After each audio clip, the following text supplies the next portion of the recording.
Okay, we're back with Ulm. It's turn 48. You'll remember that last time we left off with Calum having basically demolished Pangaea, or at least most of Pangaea's holdings. Um, we're back in turn 48 to see that, look, Pangaea itself is still under siege, but we also now have evidence that Abysia and Calum are engaged in a war. That's worrying. It's worrying because at this point, unless Abysia receives immediate backup, which I don't think they will, Abysia is likely to be dumpstered by Calum, which would allow Calum to advance all the way up to, this is Ermorian here, and beyond, while also securing this throne here. So it's becoming clear at this point that Calum is going to be a serious issue. They are probably the greatest issue on the board just because of throne control. The secondary issue would be whoever wins out of Therados and Helheim. My money is on Therados, even though Therados is keen to keep me out of any conflict with them at the moment, to the point where they actually haven't bothered taking back these provinces up here, which I'm fine with. That must be a sign of how desperate they are not to open a wider front and instead close out the war with Helheim. I haven't seen anything particularly scary from Therados in a while, but I wouldn't rule it out. I'm in a bit of a pickle, looking at the game at this point. So I've got a really strong avian nation who's taking a lot of thrones, and who looks like they're about to effectively annex even more.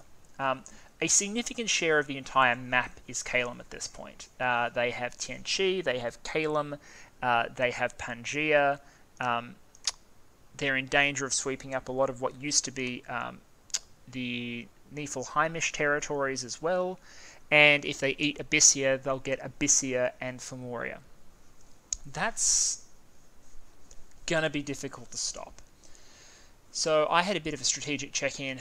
At this point, I was like, okay, what's going to have to happen? And the answer is this is going to have to be a coalition war, and it's going to have to be a very well-thought coalition war, because to be honest, in terms of raw material, Calum's probably got enough to take on most of what is left on the map, assuming they've converted this into research and mages as well as just troops, which I'm sure they have.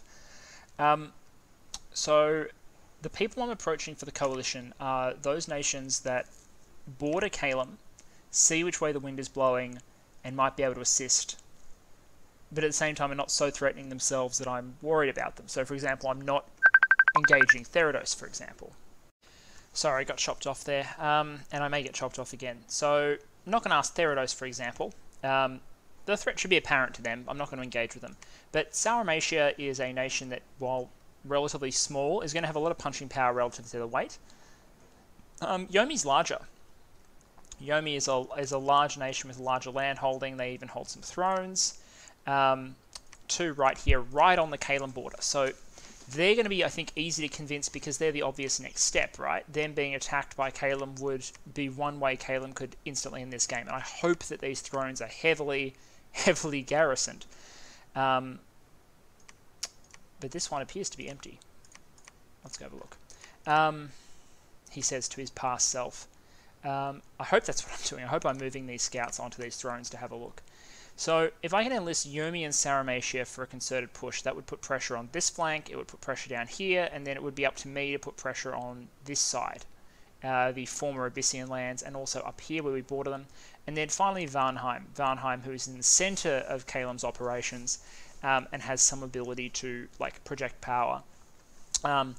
They have the advantage that their force build-up wouldn't be immediately visible to Calum because of glamour, so you'd be able to use thugs and Vanheerders and that sort of stuff in order to get into position before attacking. So the first step is, as I said, assembling a coalition that can handle the massive Calum blob, soon to be larger Calum blob, because I don't think we're going to be ready to go before Abysia is in serious trouble, but I'll see what I can do. That's step one. Step two is coming up with a way for me to be relevant. So this is me. I'm a moderately sized power, human nation, that moves at the speed of leg infantry, and I've also got a problem. The problem is my mage corps. And this is a problem that I think is serious with early age Ulm, and I would say seriously impacts my evaluation of it as a nation in terms of how good it is. This is not enough magic. These are the 2 recruit anywhere mages. This is definitely not, and this is definitely not enough magic to do anything useful reliably. No one wins a war with D1. And no one wins a war with the D2s that you only get when you hit 2 1/4 randoms, and one of them which only even occurs 50% of the time. For 130 gold, the Shaman's not good. It does not have a combat purpose. The reason I have Shamans is because they can get some useful paths for light thugging, and because they are the cheapest way I have to hold these lightless lanterns. Orm is able to make lightless lanterns very cheaply and affordably. So I'm able to turn my big batteries of mages into this 2,000 research per month, and I will keep ramping this up aggressively. But there is a very limited amount that I can actually do with my mages. If these were astral ones, or had astral randoms, and I could filter and I could pull 1/4 of them out and use them as communion slaves to buff and get big magic on the field, that'd be great. But as is, I'm going to have to use booster items, limited amount of crystal gear. I don't have recruitable slaves anywhere. I've got serious problems in terms of mages. So it's antlered shamans with a couple of boosters and whatever I can conjure. To that end, I'm at Conjuration 8. This is going to give me access to summons down here. I'm at Construction 6, and then I'm going to be researching Alteration 9. How does that all click together? Well, the one thing I do have are troops, and to an extent I've got summons. So what I'm going to do... also I have a limited number of these crystal mages, which is very, very, very, very, very, very useful. Now that I've got this throne up and forwarded, that is a small amount of Communion Master mages. Very happy with that, especially since they're the ones who can make crystal gear efficiently as well. This is just me buying time. I'm just doing something. I'm sieging this fort. I'm going to lose some units. That's okay. This is mostly to give me an excuse to have all my troops in this area and be doing something before I position on this front. To be relevant, I think what I need is, so I've got the alteration. The idea there is to be able to cast Army of Gold or Army of Lead on my troops. Army of Lead if I'm worried about magic penetration. Army of Gold if I'm thinking of comboing with Firestorm. I think eventually I'll go up Evocation, and I want to boost up to the point where I can get Firestorm and Army of Gold happening at the same time. Until then, it's going to be Army of Lead. Army of Lead will do a lot to keep my troops active and in the field and doing damage. Ideally, I also want to get Mass Warriors and Fog Warriors and Mass Flight. That can be accomplished by getting Fairy Queens. So I'm now at Conjuration 8, which means that if I can get the nature boosts happening, which I intend to do, I'm not sure where that nature mage is, but I've got a highly boosted one. I can get the Fairy Queens out, and they can give me 1 or 2 serious frontline armies that have access to Fog Warriors and Mass Flight. I've also got the good old Earth Kings out. The Earth Kings will give me super combatant capability, and they'll also give me Army of Gold casters. They'll also give me the ability to cast Earthquake, but I really don't think that that's going to be much use against Calum, who are going to be my primary threat here on out, I'm pretty sure. So that'll be the go. It'll be a mixture of super combatants. It'll be summoning up Fairy Queens to provide air buffs. It'll be getting a lot of booster items together to make sure that my main armies have that Alt 9 protection, like suite of buffs and protections, which is very important. Throw some Strength of Giants on them, and they should do pretty well, given their large number of attacks and high base damage. A lot of foes should be vulnerable to that at this point in the game still. I'm also going to get some Wraith Lords out. I already have a couple. This is a Wraith Lord. Very familiar to most people who play a lot of Dominions. This is an immortal unit. It is a Death Caster. It is a Thug. It is ethereal, high protection, high defense. This one's geared to be even tougher. The idea here is that these Wraith Lords will fill the roles of entire small armies, pocket armies, in and of themselves, and things that counter my troops will be cut down without effort by these Wraith Lords, and mixing a few into my armies too should help increase the amount of threat that they pose. So really what you're seeing here is I've basically given up on using my mages for most things in combat without huge amounts of boosters, but I can make huge amounts of boosters, so I'm going to do boosted ordinary and cap only mages, and then I'm just going to summon a bunch of shit to do the big casting for me.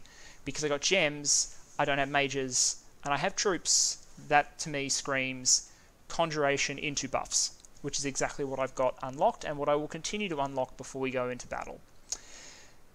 That's part of the answer to the question. That doesn't really solve the problem though, because having a few armies that can push into Calum and take forts is good, but with Calum's size and their mobility and their number of thrones, as soon as the war is on, Calum's going to be in my shit. They are going to be in my base raiding my dudes. Mobility is just such a problem fighting Calum. So my plan is to pull off a massive elfing. An elfing that will take, I don't know how long, but I reckon it will take at least a year to set up. What I want to do is put either light thugs or groups of units in huge numbers of Calum provinces. Huge numbers of Calum provinces. I want to do that so that when the war starts, turn 1, I want to flip a significant share of Caleb's territory to me. And what that means is, I won't be able to hold it, but what that means is that the war will be fought on Caleb's territory. The raid, counter-raid will be happening in their land, not in mine. And as long as it's happening in their lands and not in mine, then we're in a much better position to take the casualties, and the chance of them rushing and getting, for example, access to my thrones and winning the game is much reduced. Because remember, I have 2 thrones here which could win Calum the game. I need to push the front of engagement away from them, especially if Calum advances all the way here to 67 and are only 1 province away. No, I need to clear them. I need to clear them way back.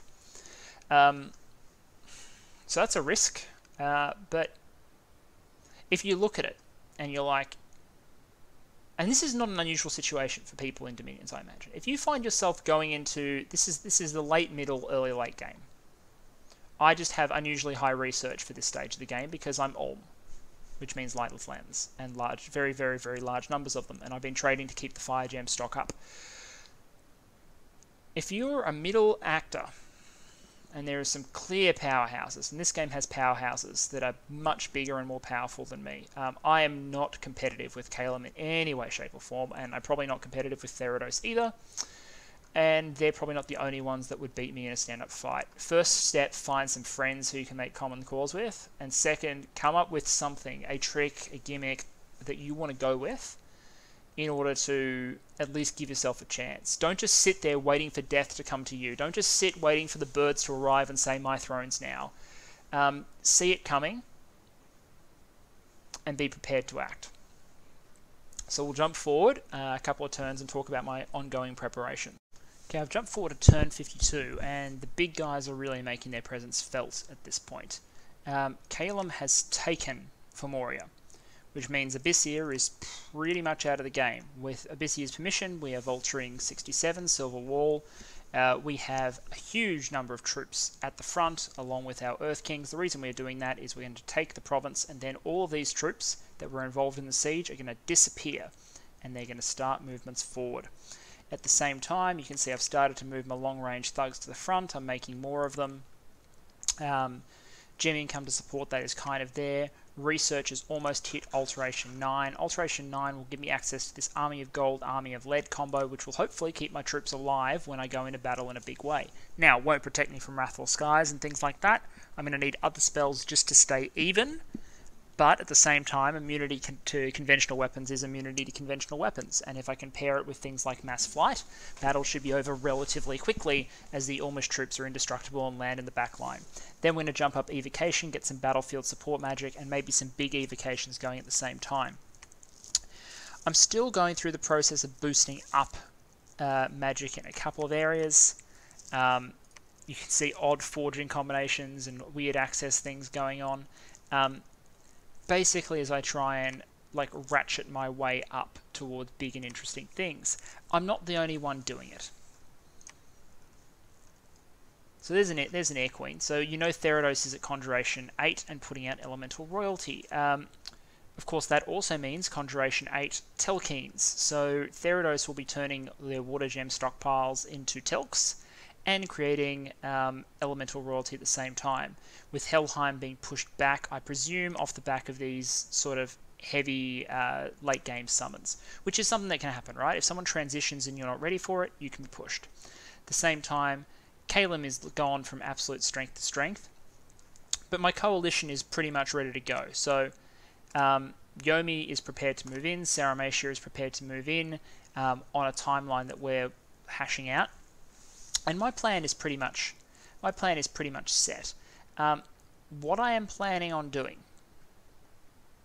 is, as I believe I've said before, one of the biggest L thing I've ever attempted. I am going to infiltrate very large numbers of troops as far into Calum's territory as possible, and I'm going to force the war to be fought in Calum's territory. That process will begin now.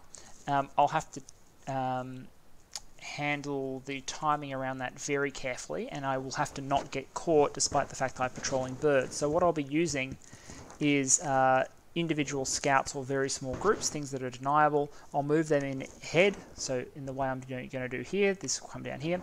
I'll move scouts ahead, which is completely defensible, to make sure there are no patrollers. If there are no patrollers, then armies can move up and fill the gaps to make sure that no one is detected before it's go time. I need to stress at this point that I actually have a really good relationship with the Calum player. And if it wasn't for the fact that they are completely out of control and are on the precipice of winning the game, I wouldn't even be considering this. But in my sort of weakened position, I see no reason not to throw a Hail Mary and try and redress the balance somewhat against Calum. And my hope is that this infiltration approach is going to deliver me outcomes, because I'll have my punchy armies at the front with elemental royalty and hopefully some fairy queens and death mages. I'll have wraith lords ranging ahead of the armies, and I'll have stealth forces ranging ahead of those armies, which will hopefully keep the Calum response forces sort of ranged away, area deny them so they can't come and fight the primary armies, as they do the important thing, which is take forts. Because once you have forts, you effectively push the front forward.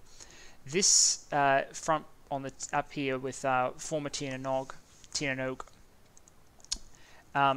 complicates things a little bit. I'm going to need undead to go into the water, and I'm going to need to bear in mind there is this extended frontage here, which is very close to Orm itself, and Orm itself is important. I have an immobile pretender who cannot cloud trapeze because he is a demi-lich, and demi-liches cannot apparently pull a Nimbus from Dragon Ball Z and jump on a cloud and sail away, which is unfortunate. So I'm going to need to defend my cap. Also generate 607 income. So I didn't mean to dwell on this turn, more just to show that by 4 turns after what I had just shown you, Calum has effectively destroyed Abyssia. They're destroying everyone at record pace. The diplomacy is intact. Theridos is getting out their really late game stuff in order to make their presence felt. And they will have transitioned beyond the point where they really need a gold economy at this point. So messing with them would be at my own risk. And you can tell that they've got a lot of research going on. Corybants and spectral philosophers and all that fun stuff sitting in that fort there. So we're going to jump forward and probably have a bigger look, probably around turn 55 or so, once these things start to ramp up. But I just wanted to show you that it did not take long for Calum to demolish an entirely another nation, because at this point Calum is well and truly out of control. The other things I'll note is that at this point in the game, global enchantments, Theridos has both Eternal Pyre and Well of Misery, so they're controlling 40 gems worth of gem gen. The Yomi has End of Culture, which is extra free spawn, and I have EBDW. So these are my gem incomes at this point of the game. They are good, they are not incredible, but I've been carefully husbanding them, all things considered, and I've been running a reasonable profit trading back and forth. If I hadn't been supplementing my economy with trade, I'd probably be in much worse shape than I am at the moment. As it is, 2 caps, small number of provinces, planning to take on someone who's got about 5 caps. Yeah, but I'll have friends. Anyway, we'll cut forward to turn 55. Alright, turn 55. Calum is claiming thrones. I'm creating more Wraith Lords, more fun stuff in the capital, just building up that pool of long-range undead thugs and battlefield support units. In the intervening time, Calum, of course, took Fulmoria, and then you'll notice all these units here disappeared.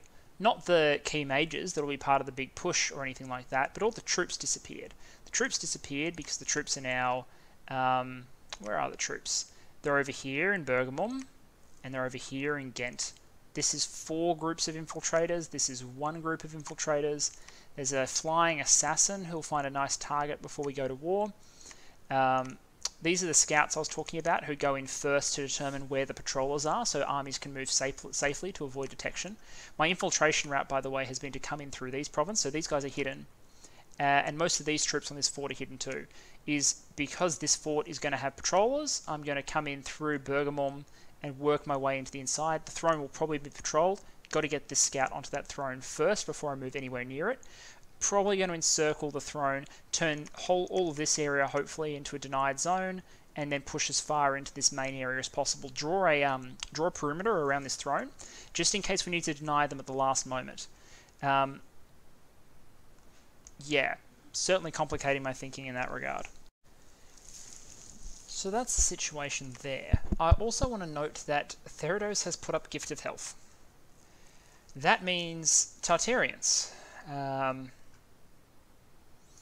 If Theridos is putting up... So Theridos is using a god king, not a god king, a ghost king, I believe, with high death. They surely would have been able to boost it using their forging. So if they put a ring and some death boosters on it, they will have Tartarian summoning, and we knew they had Conjate already, and now they've put up Gift of Health. That means that Theridos is able to now produce 1, maybe 2 Tartarians a turn, Gift of Reason them, and then let Gift of Health take care of the fixing. And then because it's Theridos, they'll have access to cheap forging to deck them out affordably. So that's freaking terrifying. Here I am with Orm, right? Okay, so here are all my mages that I have in reserve, and most of them are good for pretty much nothing except for holding lands. Like, I don't have the ability to like throw all my mages into communions and have them be dangerous game-ending threats if you can put the right buffs and protect them. No, Ormish mages are good for researching and forging and like really light thugging. They're not really competent battle mages in a sense.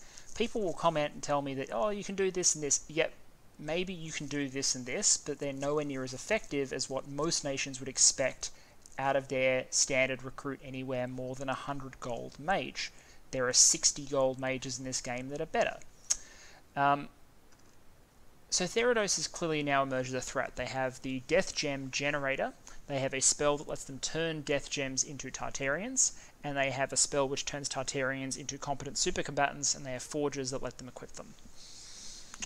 Great, but I'm kind of committed at this point. The infiltration is continuing with little forces over here. There's a whole bunch of extra stealth forces that are about to move out from 162, and we will continue populating into Calum's provinces. We're going to allow ourselves about 5 turns to do so.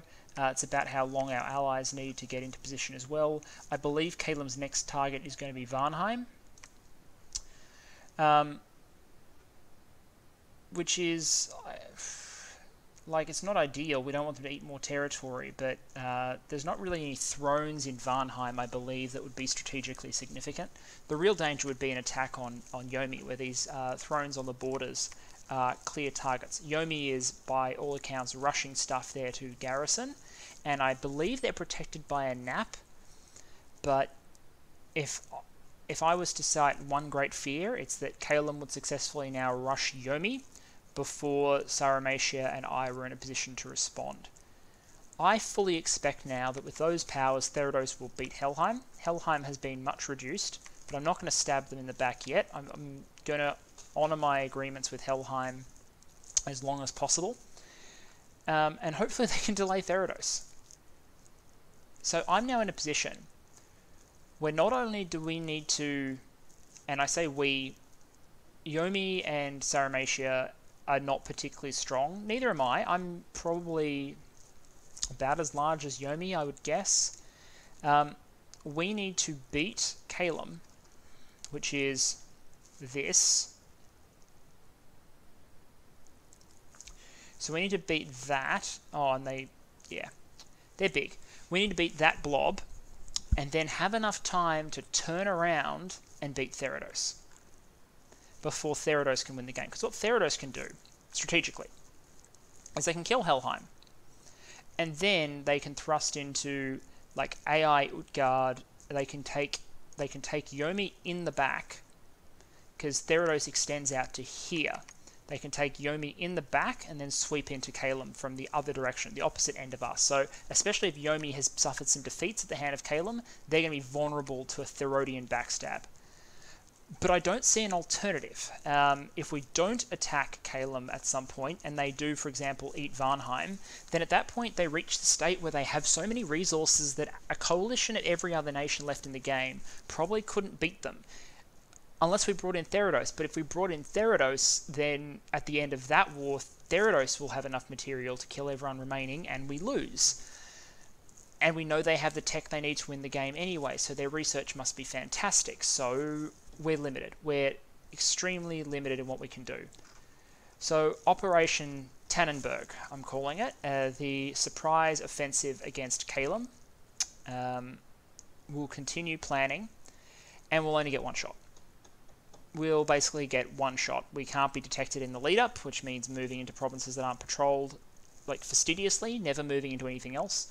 We've got to get occupations right, we've got to get coordination with our allies right. And if we stuff it up, then as soon as Calum gathers their mage balls and troop balls, they can launch offensives right into our inner sphere, and we'll end up fighting a war of attrition in our homeland, at which point, if I was Therados, I would go end nap at the time where I looked like I was suffering, roll in, take what they could.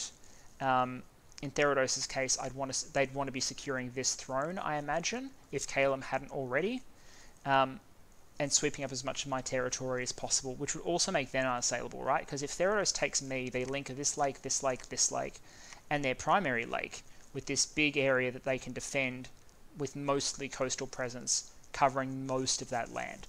That would be an absolute blight on this map. So, Therados in extremely good shape. Calum in extremely good shape. No globals, but tremendous amount of territory, troops, mages, research, everything. And all with a plan and some friends. And we're hoping that's going to be enough. When we come back, it will be the point right before Operation Tannenberg is launched, I think.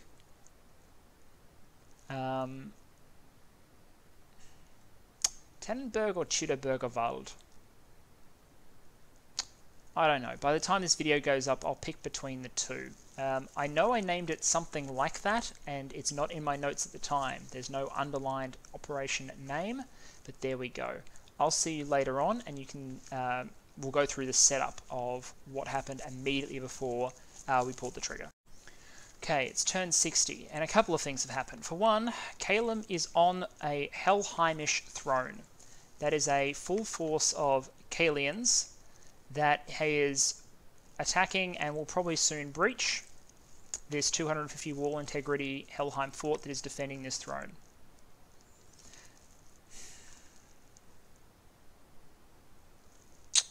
So we're pretty much out of time. Calum, on paper, only controls this one throne. They also occupy this throne and this throne. 2, 4, 6 points. 7 points from the Helheimish throne. And then they just need... what else do they need? The one Vanheimish throne would do it. Any of my thrones would do it. Like, they're close. They're close at that point. Letting them take this would be a disaster waiting to happen. We're saved a little bit in this game by the fact that despite Calum having this absolutely prodigious territory, like titanic zone of control, the number of thrones in that territory is quite limited. The fact that there are 2 in Yomi's territory instead, so I might actually be wrong about Calum's throne control, because one of these unoccupied ones is still Yomi. But Yomi's thrones are vulnerable to these big stacks that are sitting and waiting and can move, and you'll notice that there's no real Yomi defense despite an assurance that he would be ready. Now, there could be stealthy stuff, but as far as I can tell, the way is open. The way is clear. And and allowing Calum to finish occupying Helheim would just be a tremendous, tremendous mistake.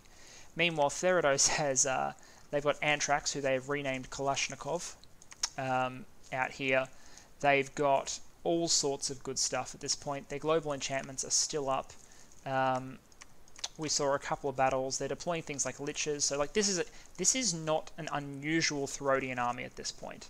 It is a mixture of ghosts. They've got a powerful white mage, some thugged out Melia that they brought together. This is a gate-cleaving white mage. I'm not sure what this was here for. This looks... Boots of Quickness. This looks like it was designed to kill something like big, scary, and dangerous, because it is a high attack skill 57 armor-negating damage weapon. So I don't know what this was meant to kill, but this looks like a Telkhine that was twice spawned and then died. And its purpose in life seems to be to kill something big and scary, like monoliths or immobiles. We've got a Lich, who's just packing a whole bunch of death gems and some gear, but we're not going to see gems baited on the PD here. So, ghosts, some powerful mages, some light support thugs. That's not unusual at this point. And while Helheim is fighting an amazing defensive counter-raiding campaign, I don't think they are long for this world. Certainly Calum doesn't think they're long for this world, and that's a problem. Funnily enough, Calum, you can't patrol while you're besieging, so there is no chance that Calum sees the fact that there are 110 steel maidens and a mage on the fort, which I find kind of funny. Other than that, let's have a look at what the infiltration looks like. So, army, army, army, army, army, and thug, so those can split up.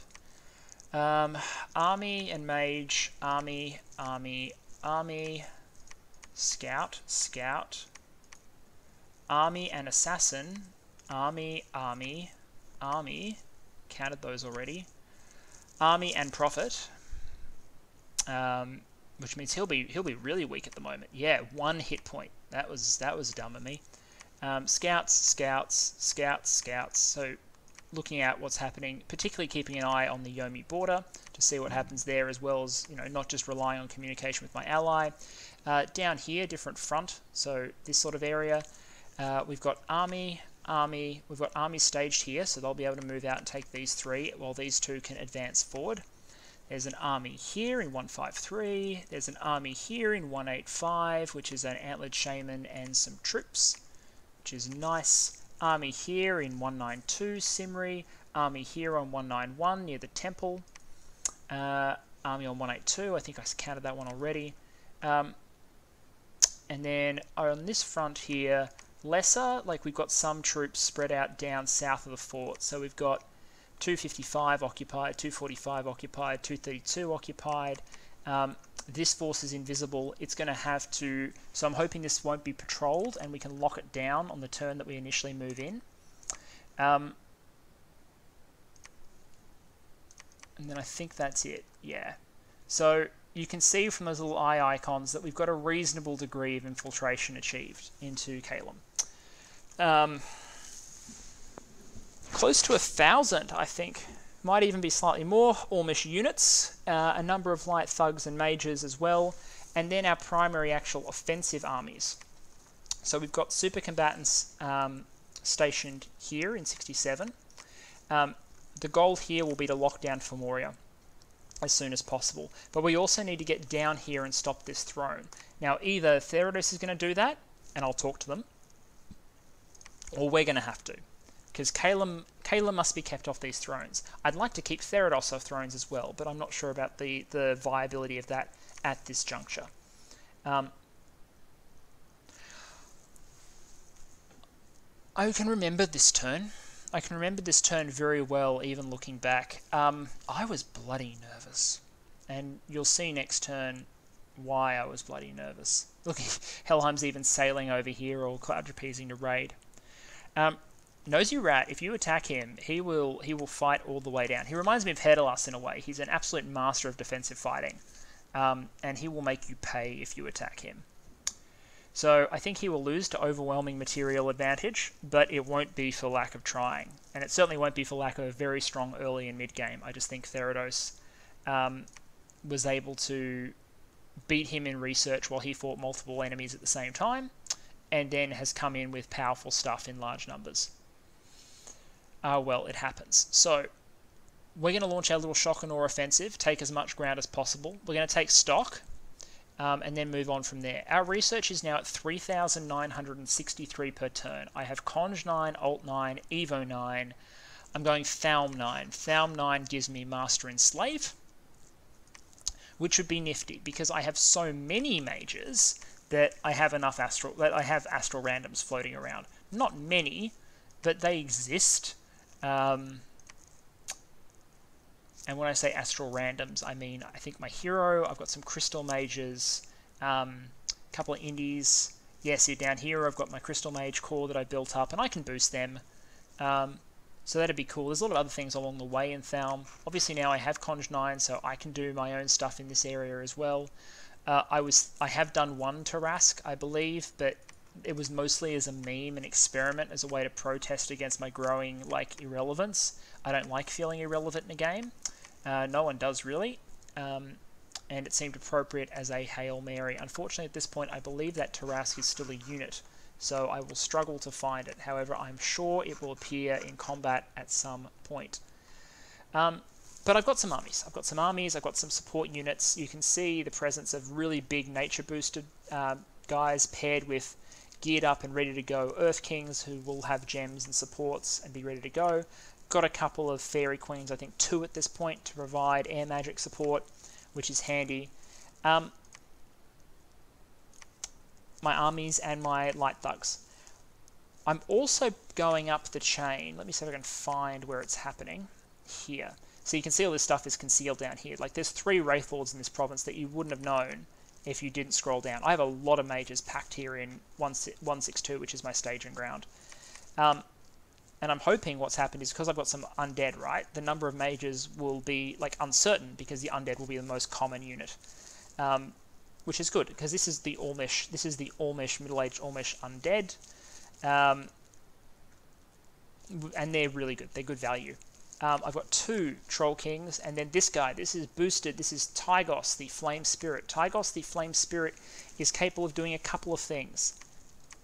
Tygos is capable of summoning Kings of Elemental Fire, and Tygos is capable of casting flames from the sky, because Tygos is Fire 5. Tygos is a gigantic missile launcher, so if a Calamite death stack comes to counter me, Tygos can eliminate it, and in the meantime, he can create a Fire King. I just need to think very carefully though, because my supply of Fire Gems is exceptionally limited. If I summon the Fire King, I'm giving up the opportunity to easily fire off emergency volleys of flames from the sky, which would be unfortunate. I've spent so much already boosting up to get to Tygos, which meant getting fire randoms, getting the booster items, and then summoning the Flame Spirit and then putting them on the Flame Spirit. I've gone through all that rigmarole. I don't want to now then exhaust my Fire Gem stockpile. I've stopped making lanterns, obviously. 4,000 research per turn is enough. We will probably complete the research tree. It's turn 60, so we're getting pretty far into the game. But I still think we're probably ahead in the research game by a fair amount. But that'll become decreasingly irrelevant as people get the level 9s they need. We know Therados has at least 1 level 9, for example. We've got 3, but 1 level 9 is often enough. But we can, trust me, we can do a lot with this. We can do a lot with this. And we may get our own Tartarians before the game is over too. It's just not my primary goal. In retrospect, Conjuration 9 probably was not a great objective. I thought I was going to go for Tarts and contest Gift of Health. Couldn't get the trade together. Couldn't find a way to do it. So Therados is able to hold on to that for the meantime. But I'll do a lot with Alt. I'll do a lot with Alt and Evo. And my mages can do some nice battlefield evocations as well. Just not Earthquake because it's Calum. What else to say? Coalition staged, ready for operations. Everyone's good to go. This is the point where you sort of breathe in, hit the end turn. This was an email submit game, so you just wait. never knowing when exactly the turn will tick. Yeah, this was a hard wait. Because it's one of those turns in Dominions where if it works, good, you can continue playing, and if it doesn't work, then you're kind of done. Most of my combat power is deployed in Calum at this point.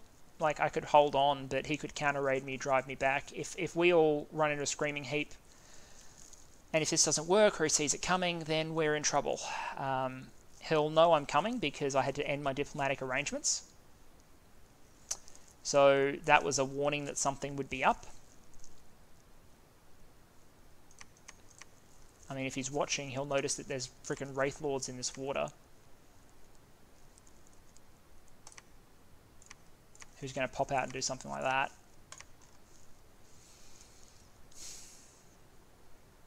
Let's have a look, shall we?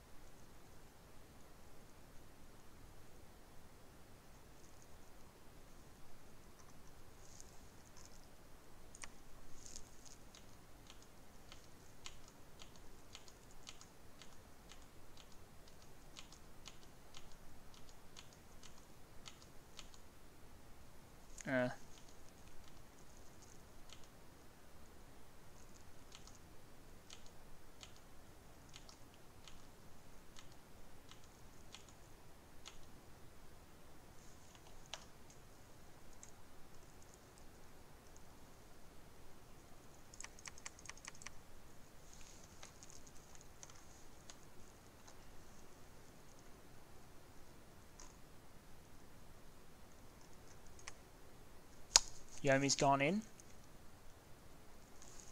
What are they sending? Dionian supports, and they killed, looks like, actually killed... Oh, no, things retreated. Oh, well, that could have been stuff that was worth it.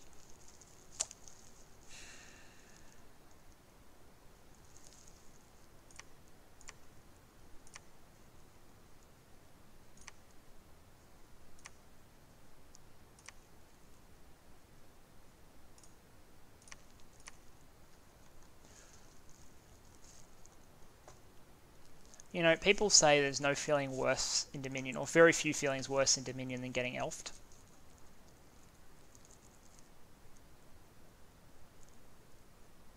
I'm having really mixed feelings about elfing someone in turn, but this is what it looks like. Turn 61, maybe 100,000 Germanic tribesmen come out of the forests and the towns and the glens and wherever they happen to be hiding, and assailed the countryside, occupying significant swaths of the Kaelian countryside. You may not have great battle mages. You may not really have a mid-late game plan. But for being humans, you're pretty good elves. Let's come back and discuss the fallout next time. Because just looking at this again, I think I want to reflect on it a little bit before I talk about the strategic implications again. But I'll say this. If you're behind, you don't have to stay behind. See you next time.